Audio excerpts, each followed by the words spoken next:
Wetwogerera ng'okunoonyereza ku buli bw'enguzi okubba ssente z'omuwi w'omusolo n'okusaasaanya oba okukozesa obubi ssente z'omuwi w'omusolo wetwogerera ng'okunoonyereza kutandise okuba nga kukolebwa mu bitongole bibiri okuli ekitongole kya Uganda Railway Corporation jjukira n'abakikulembera ngenda bakuwa kuliko ekitongole ekimanyiddwa ng'ekya National Water and Sewerage Corporation nga bino bye bimu ku ebyo bye tusazeewo okugenda maaso n'okuba nga tutandikirako nga bw'ozowulira era nga bw'omanyi nti okulya ssente z'omuwi w'omusolo okukozesa obubi oba kyoyinza okuyita corruption generally and embezzlement ssente z'omuwi w'omusolo ezigendera mu bino obuwumbi n'obuwumbi obwa ssente zino njagala okutegeeza nti ebitongole bino wamu n'ababikulembera bagenda mu maaso n'okuba nga bajajaamya n'okukozesa obubi ssente zino nga bwe kyali mu parliament bagikulira Anita Amongo n'abalala n'ebitongole ebirala bye tuzze tukuwa URA n'ebitongole ebyenjawulo ebitongole biri semi autonomous yandibadde ng'ebyetengeredde n'ate nga bikolera wansi wa gavumenti era nga bano ababikolamu bakozi ba gavumenti eno Yoweri Kaguta Museveni gyakulembera yagenda maaso n'okubalonda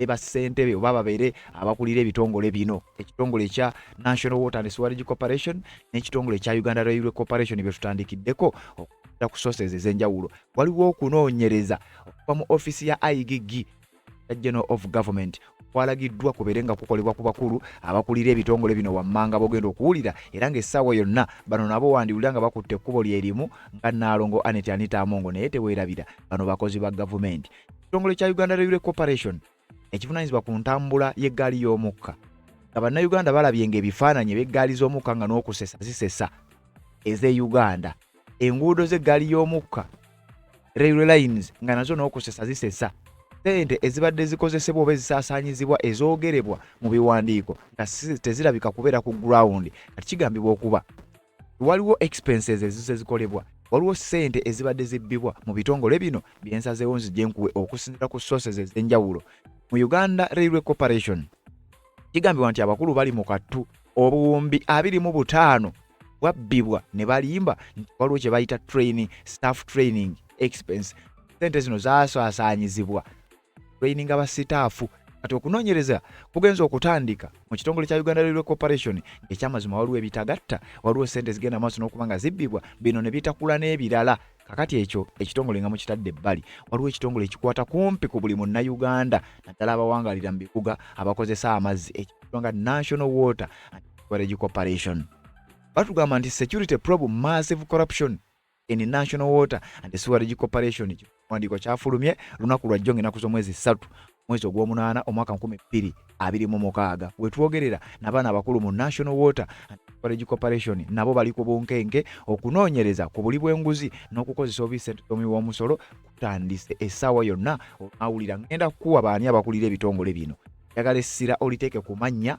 oliteeke ku bifo bye balimu n'essente zengenda okugamba badde ng'abamu ku bano bagambibwa okuba nti beegaggawaza bakozesa ssente z'omuwi w'omusolo ne baba nga batuukiriza ebigendererwa byabwe bazikozesa mu personal interests ne ziba ng'omuwi w'omusolo tafuna services bakufuna na Uganda bangi babadde nga bakabira entambula y'eggaali y'omukka kyamazima nga tebagifuna nga bwe bandibadde bagifuna newankubadde nga bibadde ng'ebitandise okutambula wabula traini y'e Uganda abannayuganda bangi bakyagiraba ng'ekisi okusekererwa bannayuganda bangi babadde bakomplaininga ku nsonga y'amazzi National Water and Sewerage Corporation kizuuse nti waliwo ssente ez'omuwi w'omusolo ezigenda maaso n'okuba nga zibbibwa ng'abakulu bagenda maaso nakwegaggawaza nakutuukira personal interests zaabwe kati oluvannyuma lw'okuba nti waliwo okunoonyereza okugenda maaso n'okukolebwa waliwo abakungu abagenda maaso n'okuba nga banoonyerezebwako obunkenke bweyongedde wandibaawo abamu abayinza okuba nga bajja nakusibwa kakati nkugambye bano bitongole ebikolera wansi wa gavumenti ekulemberwa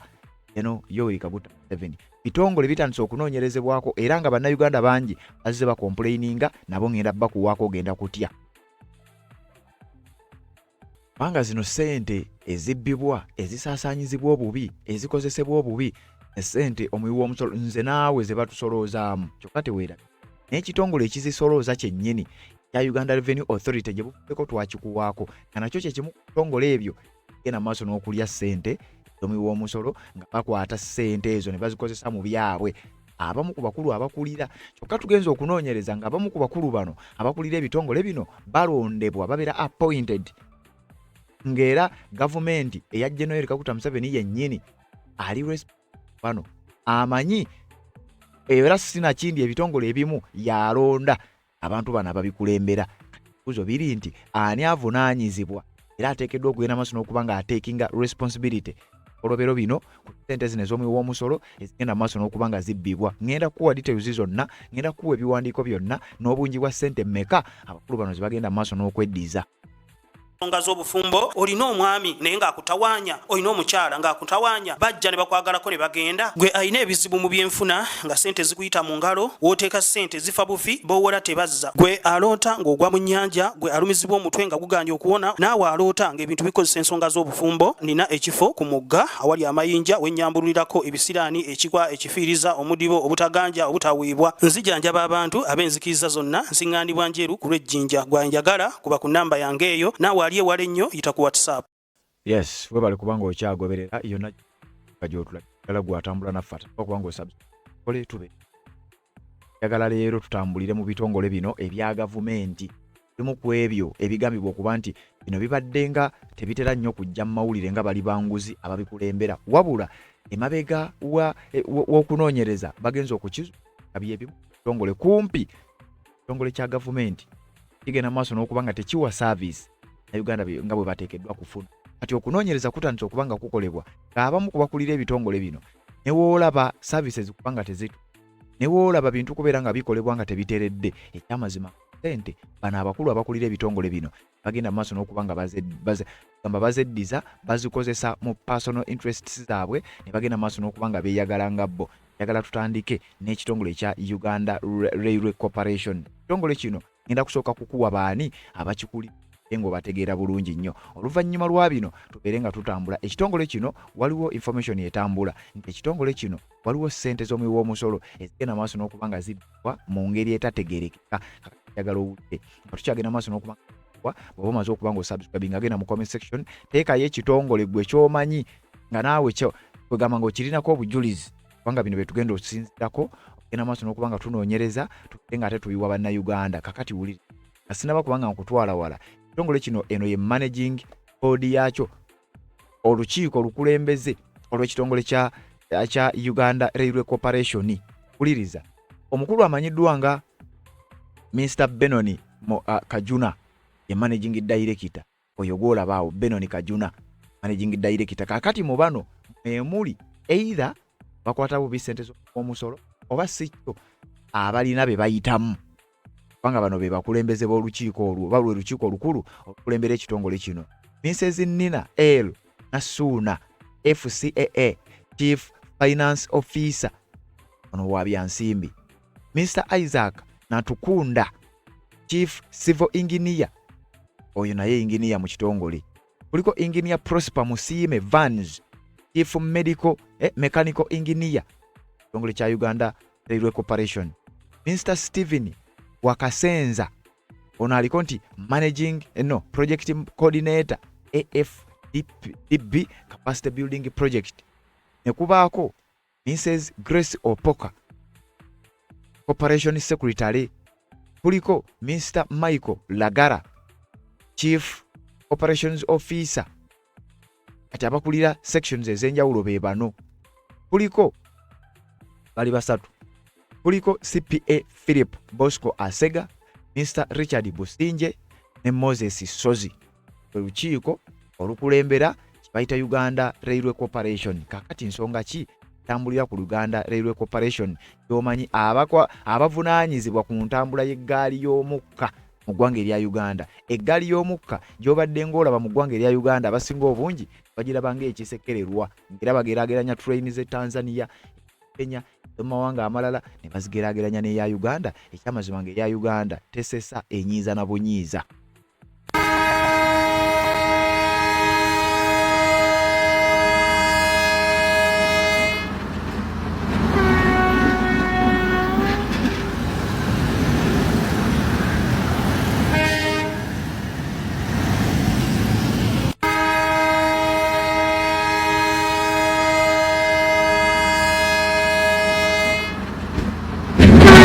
Kati eggaali y'omukka ye Uganda abasinga obungi nga bagenda maaso n'okugiraba nga ekisekererwa. Kino tekiriwo by coincidence oba tekiriwo by accident. No, kibanga ekigenderere okusinziira ku sources ez'enjawulo ze tulina ziraga nti embeera y'eggaali y'omukka oba entambula y'eggaali y'omukka mu ggwanga erya Uganda oba oliawo okubeera mu mbeera mweri waliwo obukumpanya obubbi bwa ssente z'omuwi w'omusolo ezandibadde zikola ebintu ebimu ne ziba nga tezibikola kati waliwo okunoonyereza okuli mu kukolebwa okusinziira ku kiwandiiko kyenjagala okuba nga nkusomeramu wano ekyafulumidde ku mukutu ogumu ogwa Chimp Reports batugamba batya ku ssente z'omuwi w'omusolo ezigenda maaso n'okuba nga zibbibwa ensonga nnyingi nnyo eziri wano wabula njagala kukuwaako kino ekitonotono Uganda Railway Corporation under fire over 25 billion Uganda shillings staff training expense ng'oggyeko ssente zibbibwa mu kugula ebyana bya train okukola enguudo za train n'ebintu ebirala ebifaanana bwe bityo kati waliwo ssente ezigenda maaso n'okubbibwa ng'ozirabanga entono naye nga ze zisinga okugenda maaso n'okuba nga zitambula mpola munnayuganda nga tafuna services z'ategeddwa kufuna asinnatuuka ku national water nga tunatuuka ku bakitongole ekyo leka tusooke tugyewo bano batugamba nti Uganda Railway Corporation has issued a clarification following reports that it spent over 25 billion Ugandan shillings on staff training, saying that the funds were tied to a broader infrastructure and capacity building project. Waliwo ssente zibadde zoogerebwako bano abakulu baazisipendinga obuwumbi 25 okutraininga ba staff billions 25 akawumbi kamu mu kamanyi kabeeramu obukadde luku era bw'ogatta obuwumbi buno 10 bweza akatabalika kati bano baakwatako obuwumbi 25 ne bagenda mu maaso n'okubambo nga bazikozesa mu kutraininga ba staff kati balabye biri bityo bavayo ne batandika okunnyonnyola entambula y'eggaali y'omukka ne bw'ogiraba kubeera bw'otyo ssente wulira gye zigenda okuta ku bakulu gye bannyonnyola wuliriza the corporation's response following scrutiny by the parliamentary committee on physical infrastructure which last week questioned Uganda Railway Corporation top management led by Managing Director Benoni Kajuna over the payment of 25 billion Ugandan shillings, 5 consultants, 2 of whom are foreigners from Spain. Akakiiko aka Parliamentary Committee on Physical Infrastructure a week ewedde kagenda maaso n'okuba nga kabuuza akanana akataano abamu ku bakulu mu kitongole kino naddala abakulirwa omukulu amanyiddwa nga Benoni Kajuna gwe nkulaze wali nga ye Managing Director bababuuza akanana akataano oluvannyuma lwa Parliament okufuna amawulire nti obuwumbi 25 baabukozesa ku bantu 5 ba consultants ng'era abamu ku bano ababiri ba foreigner baali bava bweru wa ggwanga nga bava mu ggwanga lya Spain kati nga kino kiringa ekiraga oliawo Uganda entambula y'eggaali y'omukka baagala efaanaganeko oliawo n'eya Spain ate ekyewuunyisa entambula y'eggaali y'omukka mu ggwanga erya Uganda bwetyo bwekifaanana ekyamazima tuufu ntambula ya ggaali ya mukka naye nga tetuuka ku mutindo gwaziri ze tulaba oba ze tuwulira oba ze tuwogerako kati wano bannayuganda bandyagadde okulaba ekintu nga kitambulira mu layini nga bwe kiteekeddwa okutambula entambula y'eggaali y'omukka ebeere ng'egasa bannayuganda wabula tekibwe kityo olw'ensonga nga zino kakati bano baagezaako okwennyonnyolako wuliriza. Appearing before the committee chaired by Mbarara City South MP Mwine Mpaka on 24th July 2026, Kajuna named the 5 consultants and their areas of expertise as Morris Tibenda, Infrastructure and Project Management, Paul Tukashaba, Management Control and Business Administration, Pablo D. Address, Rolling Stock and Facilities, Paulo Power, Railway Operations and Customer Service, and Chiza Askazia, Training School Director. Nakugambe focusinga nnyo ku mannya. Ofocusinga nnyo ne ku bifo positions. Owulire ne ssente. Obuwumbi 25 bwasasanyizibwa ku bantu bano wammanga buli omu ne kyali. Uliriza. Morris Tibenda, Infrastructure and Project Management. Paulo Tukashaba, Management, Control and Business Administration. Pablo D. Andres, Rolling Stock and Facilities.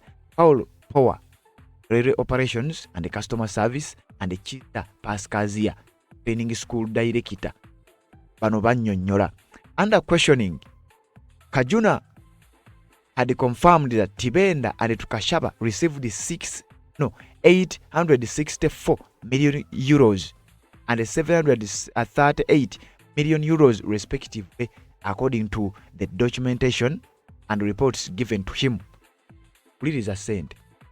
Ono Kajuna, Managing Director wa Uganda Railway Corporation, yategeeza akakiiko obukadde 864 obwa euro babuwa Tibenda, obukadde 738 obwa euro ne babuwa Tukashaba, okusinziira ku documents ne reports ezaamuweebwa nga Managing Director w'ekitongole wa musolo. In a statement issued on X account following the committee meeting of Parliament, Uganda Railway Corporation said the figures being saturated did not reflect the true scope or purpose of the funds. Bano bagenda ku mukutu gwabwe gwa X ne bannyonnyola ezo figures ezoogerebwako matchinga n'ezo oba ebigendererwa bya funds zino. Uganda Railway Corporation said that in 2019 the government of Uganda borrowed 28 million euros from Spain and they contracted MS consultants and Imathia undertake 5 components: daily technical design for track refurbishment between Kampala Namanve and Namanve Mukono, parliamentary preliminary design of the Kampala multi-modal hub, capacity building for Uganda Railway Corporation staff, supply of 4,605 UIC 54E1 rails for rehabilitation of the Kampala Mukono line and the refurbishment of the 26.8 km Kampala Namanve Mukono line. Mu 2019 ekitongole kya Uganda Railway Corporation nga kinnyonnyola nti mu 2019 gavumenti ya Uganda yeewola obukadde 28 obwa euro okuva mu ggwanga lya Spain era mbu ne bacontractinga company emanyiddwa nga MS Consultants and Imathia okuundertakinga components zino 5 omuli okuli renovating oba okuddaabiriza ezimu ku nguudo Kampala Namanve Mukono n'enguudo endala zonna ez'eggaali y'omukka n'ebyuma ebimu okubeera nga bituusibwa n'ensonga endala nga bw'oziwulidde n'okutereeza kilomita 26 eza Kampala Namanve Mukono layini eyo eva Kampala n'eyita Namanve n'egenda Mukono. The corporation disputed the 25 billion Uganda shillings figure attributed to training of staff, stating that only a portion of the loan was earmarked capacity building. Ekitongole ne bategeeza nti buno obuwumbi 25 obwogerwako ezaali za capacity building nedda sente ntono nnyo ezaafunibwako. Sente endala baani abaazi? Sente endala zaalaga waggwa mpuliriza. Kubanga wano bagamba nti nabo bennyini sente ze baafuna ntono kwezi ezoogerebwa kati sente endala zaabulirawa. Tukyagenda mu maaso.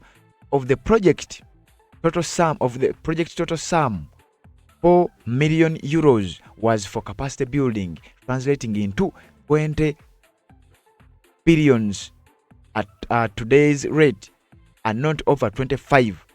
Statement reads, bano bawandiise bali mu mbeera ya kwewozaako sente ze baspendinga ezomu w'omusolo ezabbibwa n'ezo ezigambibwa okuba nti zaakozesebwa na tezimakinga. Sente zino ani azibbanku wadde olukiiko olukulu olukulembera. The corporation also stressed that it never directly handed the money. Bano tebafunanga ku sente era nabo tebakwatanga ku sente ne baziwa ebitongole biri bye boogedde kyokka ate wano reports zitulaga sente ezo zaspendingibwa eggaali y'omukka oba entambula y'eggaali y'omukka mu ggwanga erya Uganda. Bannayuganda bangi bavuddengayo nga bakomplaininga y'amazima teri ku mutindo kwegamba tefaanagana na zi train ze tulaba mu mawanga malala kyokka wali nga bakugambye ba benchmarkinga Spain n'entambula z'eggaali y'omukka zaayo nga kino kiraga nti oba oli awo ne Uganda yandibadde entambula y'eggaali y'omukka yeefaananyirizaako ey'e Spain. Olw'ensonga yali mu kubenchmarkinga yebagezaako okukoppa yebagezezaako okwemployinga abantu okuva mu Spain bajje babiri nga bakwasaganya entambula y'eggaali y'omukka mu ggwanga erya Uganda wabula ate mu ggwanga erya Uganda entambula y'eggaali y'omukka nebanga efaanana bulala ekintu ekyennyamizza bannayuganda. Kati okuwulira nti obuwumbi n'obuwumbi bwa ssente z'omu w'omusolo zita mu bintu bino Uganda tebatudde okunoonyereza ku maaso kakati wano wetujjidde ne ku kitongole ekimanyiddwa nga ekya National Water and Sewerage Corporation, ekitongole ekivunaanyizibwa kutambuza amazzi era ng'ekitongole kino amazzi bagatambuliza ku bbeeyi ey'ekika ekya waggulu ennyo. Bannayuganda bangi bavuddengayo ne bagenda maaso n'okuba nga bakomplaininga nga si bbeeyi y'amazzi yokka wabula nga n'amazzi okugafuna abamu bagamba nti n'amazzi bagasasulira ne bagafuna. Kyokka ate newankubadde amazzi mu ggwanga erya Uganda mwegasibuka era mwegava, bannayuganda bangi badde balina ebibuuzo ku nsonga ya National Water and Sewerage Corporation. Tugenza okukizuula nga waliwo obuwumbi nabwo obugenda maaso n'okuba nga bubbibwa. Bannayuganda beebuuza services zino ze tuteekeddwa okufuna ani ali supposed okuba nga azituwa. National Water and Sewage Corporation Lake Victoria yaffe oba tugipangisa ku nsi ndala. Bwebanga yaffe lwaki ebbeeyi y'amazzi eri waggulu? This is an attack on ordinary Ugandans. National Water egamba unit ezisooka 20 ezikuwera ku 2500 naye obwo bulimba. Amazima gali nti buli unit gye tusasula ey'amazzi tugisasulira 5464. Let me break it down for you. Nze wange buli mwezi wembanga nkozesa unit 5 ez'amazzi zikostinga nusu 10225. Kyokka ate unit eze5 buli mwezi zijjirako charges endala nga gye emitwalo 260 n'obusente obugwamu. National Water zekyembuuza charges ez'endala za service charges za sewage oba musolo for being connected. Why am I paying 22 times more for other charges than the actual water I've used? No, this is betrayal of public trust. We own this water. You, National Water and Sewage Corporation, muli merely custodians. Your duty is to deliver water to us affordably. Muzimbye ki system ekiri almost free naye nga privilege ey'okubeera bakasitoma abamwe ekostinga fortune. Munjustifyingire emitwalo 6,469 outstanding balance. Is this a debt for similar charges? Show me a statement. Mwadi meetinge nti kisystem kyamwe kicharging emitwalo 270 for 5 units is not a utility. It's a burden on people it's meant to serve. Buli munnayuganda alina water meter. This is your fight. Omalaga sasula biru. Read it. Take a screenshot of your water bill, post it in the comment section and tag National Water and Sewage Corporation. Abuze, what am I paying for? National Water and Sewerage Corporation okwegattane ku bitongole ebirala. In fact, waine namba yange ya WhatsApp ngoine ekitongole ekikuwa services. Ekitongole kya UEDCL, ekitongole kya National Water and Sewerage Corporation, ebitongole ebyenjawulo byonna. Kugamba ng'okiinako complain, ugenda kutandika okufeffetta n'okunoonyereza kumpi buli kitongole abaani abakikulembera eri gye kisaavingamu kituusa service oba tekituusa, nga tuvudde ku kuno okunoonyereza okwa gavumenti ez'omuwoomusolo ezibbibwa kubanga tutegedde ente ekisooka ate ssente oluvannyuma lw'okubbibwa ate munnayuganda n'atafuna services bakufuna. Baani abakulembera Uganda, abakulembera National Water Sewerage Corporation? Kuliriza. Top management, managing director bamuyita engineer Dr. Engineer Silver Mugisha. Oyo musajja mumumanyi yankakasa abadde bagoberera ombadde nga mumulaba. Dr. Engineer Silver Mugisha, the advisory leader of the government of our organization. Dr. Engineer Silver Mugisha sets the strategic direction and inspires the entire team to achieve greatness. Achieving greatness. Njagala okutegeeza bannayuganda bakompule ekitongole ekyokulembera Dr. Engineer Silver Mugisha. Takikulembera yekka. Deputy Managing Director Finance and Corporate Strategy bamuyita Mr. Francis Owoti. Deputy MD Technical Services bamuyita Engineer Amayo Johnson. Corporate Secretary bamuyita Mrs. Edith Atete. Senior Advisor Engineering Services Engineer Alex Isagara. General Manager Kampala Water Engineer Muhammadu Lutaya. Senior Director Planning and Capital Development Engineer Pade Twesije. Senior Director Business and Scientific Services Dr. Rose Kagwa. Senior Director Information and Business Solutions Engineer Judy Mwoga. Senior Director Internal Audit Mrs. Akech Proskovia. Senior Director Finance Services Dr. Anyway, timu eno nene naye yonna njagenda maaso n'okuba nga ngikutuusaako obeere ng'otegeera bulungi nnyo abakulembera timu eno kubanga wano waliwo amannya agali mistaken. position ya muntu mulala ate erinnya bataddewo ddala. Kati yo tujja kusomera oluvannyuma mu bujjuvu bwayo, naye njagala kuwa okunoonyereza okugenda maaso n'okubanga kukolebwa mu bakulu bano aba National Water Storage Corporation, otegeere nti eno nayo obuli bw'enguzi ssente ez'omuwi w'omusolo ezigenda maaso n'okukozesebwa zituusa service ku bantu, era bannayuganda bangi nnyo abakomplaininga nga wadde oli wakyaliyo abalala nga sinnakuwa kiwandiiko, ate sooka owulirize ne story y'ono gye buvuddeko. Muje baleko mbadde jagala nkozesa kade kano okubanyumizaako enaku yange n'abantu baffe aba National Water and Sewerage Corporation nnyo aka branch kebulenga egulo siali ewaka naye abaneiba babadde ewaka baŋambye aba National Water basituse bonna abagaga bonna abanene bali abalina embuto ziri enene ng'etaanayo omukosi wa gavumenti ali enguzi kati batubanja nusu mitwalo 5 y'omwezi ogwedde, naye bagize nga baagala okukuula mita bagitwale. Manager w'ebulenga simanyi family wova obwavu buyenkanawa oba ennaku eyenkanawa wotukira okwagala okukuula mita y'amazzi olwa nusu mitwalo 5. Ate mitwalo 5 kyokulirako mita toletanga bill mwalekerawo ekola y'okugaba bill. Kati tumaze emyaka 5 kumpi nga tusasula sente z'amazzi. Kijja kitya nti oleeta bill olunaku lwennyini noyagala otwale mita? Oba otegera bulungi? Mitwalo 5 wakaleeta bill oleese gulo kumacha, ate baleese bill nyini baze ne list nti tubabanja mitwalo 5 twagala okuula mita. Kati kankozesa kaseera kano okulabula omukosi wonna wa National Water. Sibatisa muli baddembe okuyingira mu kikomera kyaffe ne musoma mita yammwe ne mutubulira mutubanja sente meka leka tubasasule. Naye munaddayo okujjanga mututisa nti mugenda kuula mita. Mwabadde bwamukisa nti temwansange waka. Naye munansange mirundi eddake waka nga muzze okututisa okukuula mita lwa mitwalo 5. Omukosi yenna ajjanga z'okukuula mita weetegese okunywa amazzi lita 10 ate okubibwa emiggo egiwerako. Unokwerabula wenkuwadde yingira mu gate yaffe ng'omanyi genda kugalawo ekkomera eyo onywa amazzi lita 10 era okubibwa ebbooka ezisuka 10 mu lubuto. Jja kukuba obulumi abakozesa amazzi gonna ge balina mu nsi yene Uganda. Obulumi gwe balina ku National Water kijja kugwera kugwe. Sisaaga ojja kujja tulabe kyobola banetadde feesi yange sitidde.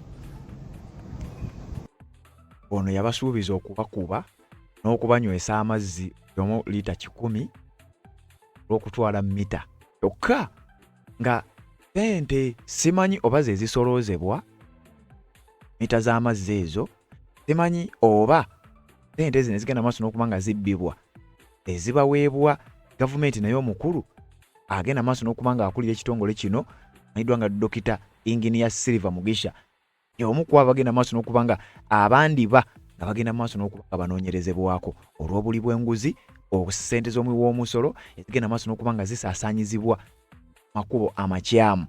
Abakulu bano kigambibwa nti bali mu kwegaggawaza n'ebintu ebirala ku ssente omuwi w'omusolo. Waliwo n'ekiwandiiko kyafulumidde ku omukutu ogwa Kampala Post official website ennaku z'omwezi nga 3 olunaku olwajjo omwezi ogw'omunana 2026 nga batulaga nti okunoonyereza okw'ekika ekyawaggulu kutandise nga bwe kwatandika mu Parliament, nga bwe kwatandika mu bitongole ebyenjawulo nga URA n'ebitongole ebirala nga bwe tuzze tukugamba. Kati mu kitongole kya National Water Storage Corporation buli akozesa amazzi gano ayagala owulirize bulungi nnyo era ssente ze musasula mu mazzi wawe zigenda ezimu ku zo abakulu batuukiriza personal interests zaabwe igaggawaza tubifaanana bwe bityo. Kati okusinziira ku kunoonyereza okw'ekikugu na kino si kyekitongole kyokka, tugenza okukizula ng'ebitongole kumpi byonna bya gavumenti ebirina okutuusa obuweereza ku bantu sente z'omuwi w'omusolo bazispendinga nga bwe baagala, bazikozesa nga bwe baagala. Kakati ffe ogwaffe kwa kunoonya nsonga zino na ssente zino ngeri gye zibbibwamu n'abantu okuba nga tebafuna services era nga omukulu ono ne ttiimu ye gy'akulembera nayo gye nkuwadde. Njagala okutegeeza bagenda mu maaso n'okuba nga bafiisinga akaseera ak'akazigizigi era okuba akasobola okudduka gamba dduke kubanga ekijja si muntu. Kakati wuliriza, okusinziira ku kiwandiiko kino batugamba batya? Wulira.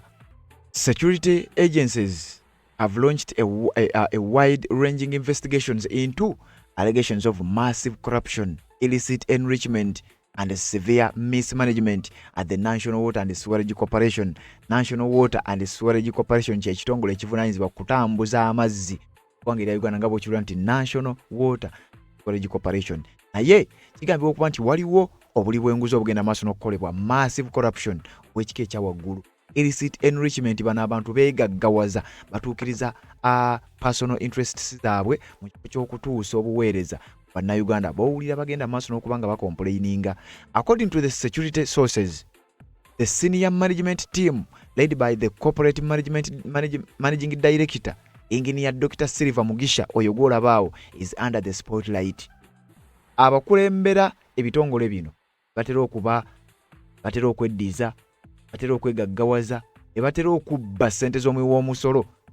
Nga jjukira n'abakozi abamu kigambibwa okuba nti n'emisaala gye bafuna beera awo bwegityo. Kakati abakulu bano bo beegaggawaza nga bo, ssente z'omuwi w'omusolo bazikozesa nga bo, munnayuganda ng'alemererwa okufuna obuweereza bw'ateekeddwa okufuna, n'abamu ku bakozi nga balemererwa okufuna emisaala gye bateekeddwa okufuna. Kuba abakulu ssente bagikwata ne bagezza ne bagenda maaso n'okuba nga beegaggawaza. Naye teweerabira balondebwa, bakolera wansi wa gavumenti y'omukulu eno Yoweri Kaguta Museveni. Bano bagenda maaso n'okuba nga bakwata ssente z'omuwi w'omusolo. Kakati ekitongole kino ekikulirwa Engineer Dr. Silver Mugisha n'olukiiko lwo olw'oku ntikko nga bwe mbakulaze wali, kigambibwa okuba nti be bali mu kunoonyerezebwako oba essaawa yonna bagenda okunoonyezebwako bano abasajja bagagga naye nga ssente zibbibwa bubbi. Abasajja batuukiriza personal interests zaabwe ku ssente z'omuwi w'omusolo. Wuliriza. Highly placed security sources who spoke on condition of anonymity revealed that the ongoing probe is examining high-level governance lapses, questionable procurements, potential illicit enrichment, and a growing disconnect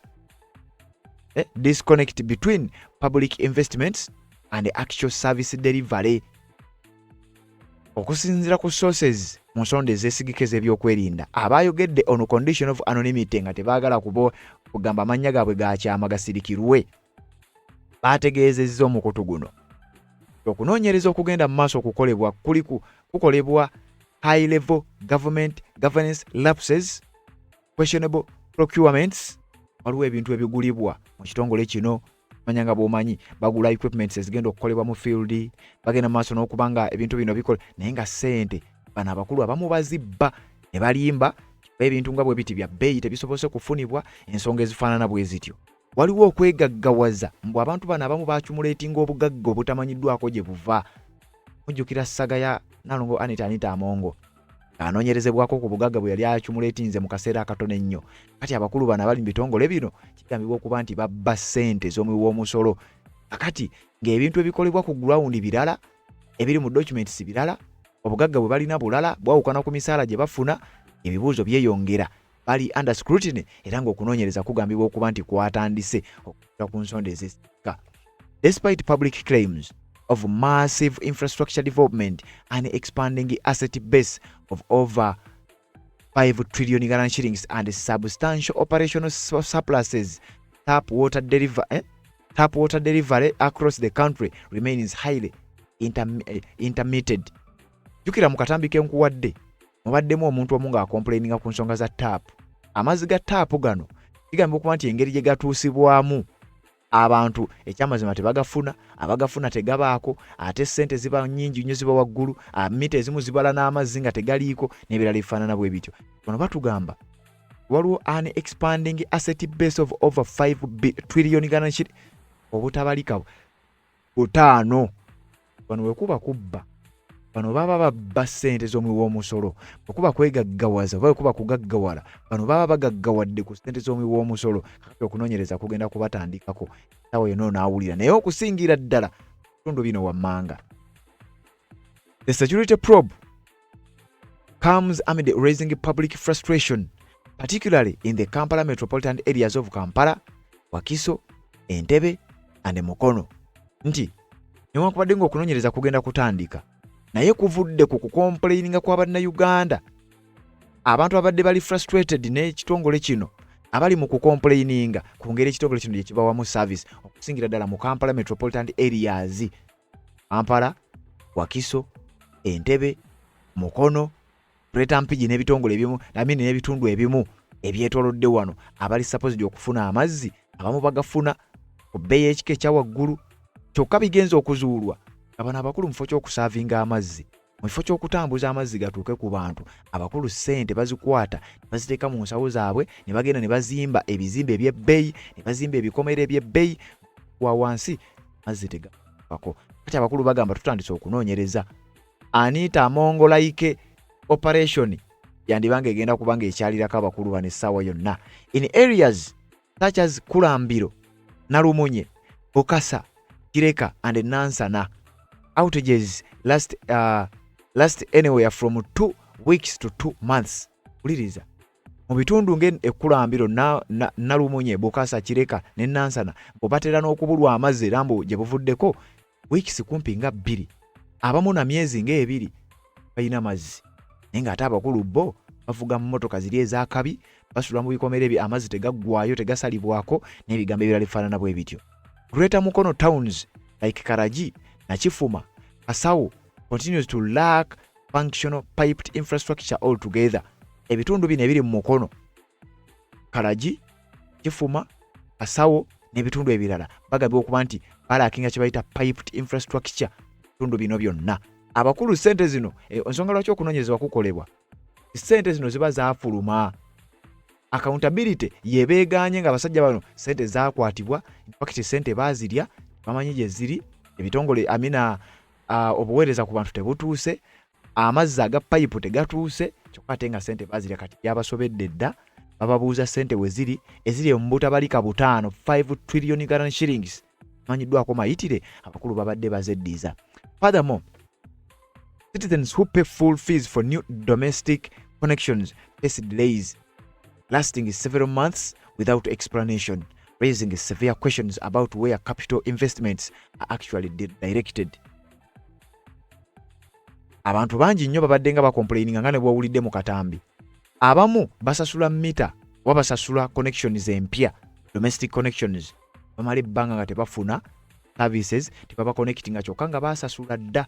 Abantu bangi babadde batuuka ku mbeera eno nga abamu abaasasula amazzi tegatuuka, abamu amazzi agatuuka units ziba za bbeeyi okusinga we zimanyiddwa, abalala nga mita ne we baba amazzi tegaliiko gaagenze naye nga mita zisigala zibabala. Era bw'olaba ku masannyalaze waliwo abasasula amasannyalaze basasula express tuba tumanyi nazo galina kujjirawo asasula ssente kyokka n'alinda emyezi amita tazifuna ate nga asasula n'obujulizi abulina. Kati ne mu National Water and Sewerage Corporation kino kigambibwa okuba nti bwekitibwe kati ssente ezo ziba zibbiddwa era okunoonyereza kugambibwa okuba nti kukolebwa olw'ensonga ezifaanana bwe ziti. In several departments, lower ranking managers or lower pay scale were tasked with supervising subordinates on significantly higher scales, while newly recruited personnel were allegedly fast tracked into elevated pay brackets without the requisite initial experiences. Waliwo abantu abaweebwa ssente zimu zibulira naawo n'emisaala awo bwe watyo. Waliwo abantu abamu abakozi babaana bapya baana baagundi bamanyiddwa baweebwa ssente nga nnyingi okusukka ku mirimu gye bakola nga kigambibwa okuba nti mulimu n'abaleeta abaana baabwe ssente ne zibaweebwa nga justice ateyonoonerewo nga levo kwali ateekeddwa kufuna musaala mulala naye ate naaba ng'afuna ssente nnyingi nnyo nga ndala ekyo ne kitandika okuba nga kyeraliikiriza abalala bano abakola. Additionally, security sources indicated that Dr. Mugisha's personal asset declarations and the potential political mobilization activities using public visibility particularly around the contract renewal periods, are under active review. Establish whether public resources or corporate influence were improperly leveraged. Ono omukulu akulira ekitongole kino, Dr. Engineer Silver Mugisha, kigambibwa okuba nti obugagga bwakyo muleetinze mu kaseera akatono bungi nnyo era nga buliko akabuuza. Alina ne political mobilization ayinza okuba nga atandika, alabika omukulu ayagala kutandika kuyingirira eno side ya politics kwesimbawo na birala bifaanana bwe bityo. Ng'ekyewuunyisa mbu ssente ezisipendingibwa zeebuuzibwa wa gye ziva. Waliwo contract renewals zibadde zikolebwa, ekyamazima bw'okuba ku renewing contract engeri gy'abadde nti yakulembera ate ye Mugisha nga bw'okiwulira, genda maaso n'okuba nga waliwo ebitagatta. Noonyereza kitandise okuba nga kukolebwa era omukulu ono yandiba nga ali mu kattu kootalabanga okufaanaganako n'Anita Amongo. Ekyamazima bano abakulu ssente ez'omuwoomusolo babadde bazeddiza, kati essaawa yonna onaawulira ekigenda okuva sayidi eyo. Ffe weetuli ogenda maaso n'okuba nga tubikutuulako. Nkugambye genda mu oyina ensonga yonna eyifaanana bweti ku bitongole bino, tugenda kugenda maaso n'okubikutuula. Buli kitongole ekivunaanyizibwa kutuusa services ku bantu, naye ng'ate ssente tugenda maaso nga tubifeffetta, okunoonyereza okw'enjawulo, tutegere ssente wa we ziraga, n'ababikulira tubategeere, tubeetoolole nga tubituusaako ensi ene maaso n'okuba nga ebitegeera. Kakati National Water and Sewerage Corporation, ekitongole kya Uganda Railway Corporation, bagenda maaso n'okuba nga beddiza ssente z'omuntu wa wansi, ssente z'omuntu wa bulijjo, ne bagenda maaso n'okuba nga beegaggawaza. Kakati bitandise okuvaayo, tugenda kubikuwa ojja kuwulira. Ensonga z'obufumbo, olina omwami naye ng'akutawaanya, olina omukyala ng'akutawaanya, bajja ne bakwagalako ne bagenda. Gwe alina ebizibu mu byenfuna nga ssente zikuyita mu ngalo, w'oteeka ssente zifa bufi, b'owola tebazza. Gwe aloota ng'ogwa mu nnyanja, gwe alumizibwa omutwe nga guganja okuwona, naawe aloota ng'ebintu bikozesa ensonga z'obufumbo. Nina ekifo ku mugga awali amayinja we nnyambululirako ebisiraani, ekikwa, ekifiiriza, omudibo, obutaganja, obutawiibwa. Nzijanjaba abantu ab'enzikiriza zonna, nsiŋŋaanibwa njeru ku lw'ejjinja. Gwanjagala kuba ku nnamba yange eyo, naawe ali ewala ennyo yita ku WhatsApp.